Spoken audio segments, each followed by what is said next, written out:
Loftus Hall, a casa mais assombrada da Irlanda, ainda não revelou todos os seus segredos sombrios. Dirigindo pela estrada isolada que atravessa a cênica península de Hook, é fácil identificar a mansão que ganhou a reputação de ser a mais assombrada da Irlanda. Situada no cenário de um ambiente costeiro acidentado e varrido pelo vento, Loftus Hall paira entre a paisagem. Suas muralhas históricas testemunharam invasões, capturas, pragas, fome e inúmeras tragédias pessoais, muitas das quais vivem como lendas assombrosas contadas ainda hoje.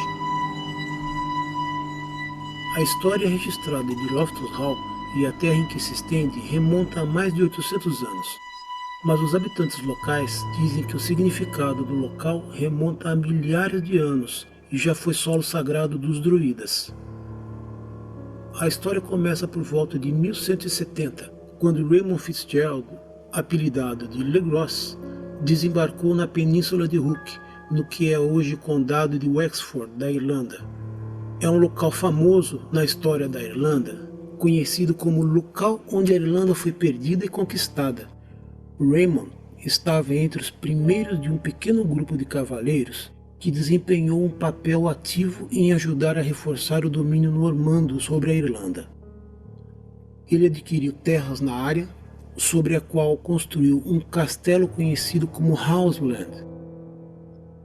Ao longo dos anos, caiu em desuso e em 1350, os descendentes de Raymond Legros construíram um novo castelo chamado The Hall, ou Redmond Hall, que permaneceu com a família Raymond até meados de 1600, quando as guerras confederadas irlandesas viram o castelo atacado várias vezes e finalmente tomado como parte dos confiscos de Cromwell.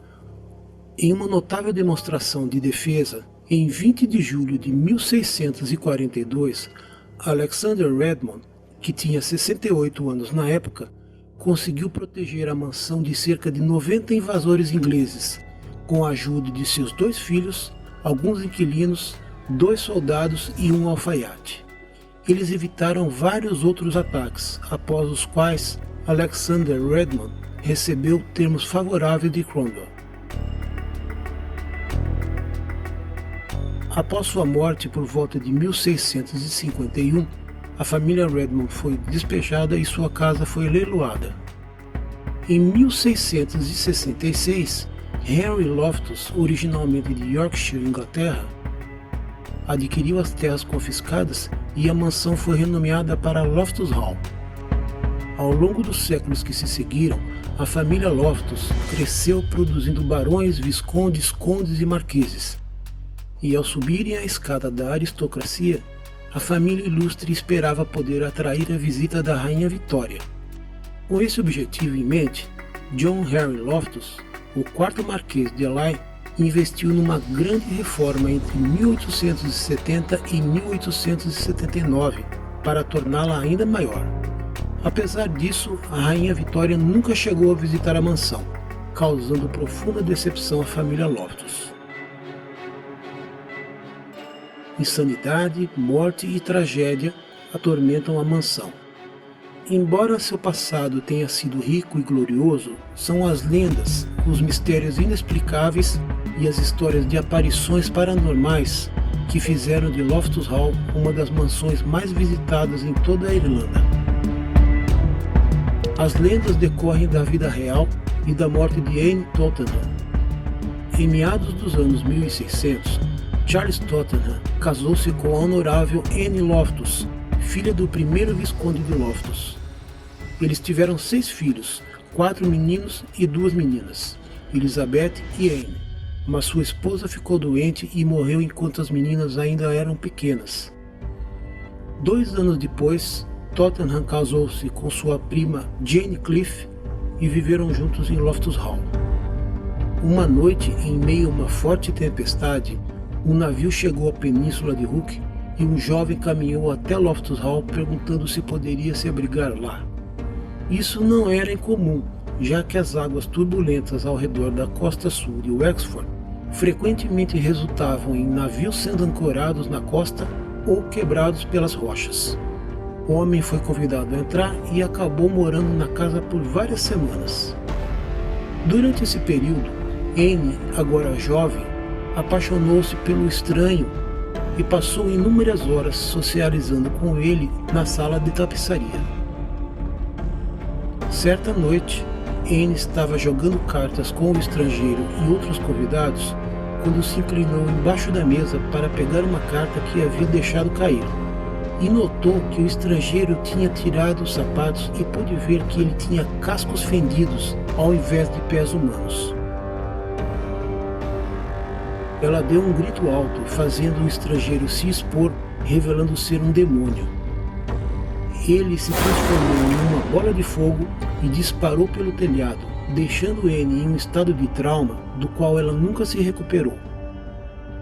O estado mental de Anne deteriorou-se rapidamente, e sua família, envergonhada por seu comportamento, a confinou em um quarto da casa onde permaneceu até sua morte em 1775.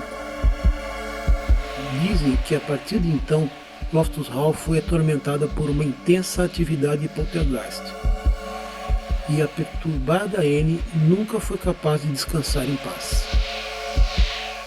Vários clérigos protestantes foram convocados pela família para acabar com isso, mas ninguém conseguiu livrar a casa das forças do mal. Em seu desespero, a família e eles próprios protestantes chamou um padre católico que era inquilino de sua propriedade, o padre Thomas Brothers, que conseguiu limpar a casa das forças negativas. Mas há outra reviravolta nessa história. Durante a restauração de Loftus Hall, os restos de um esqueleto de um bebê foram encontrados entre as paredes no que se acredita ter sido o quarto em que Anne ficou trancada. Teria Anne engravidado do estranho, envergonhando sua família?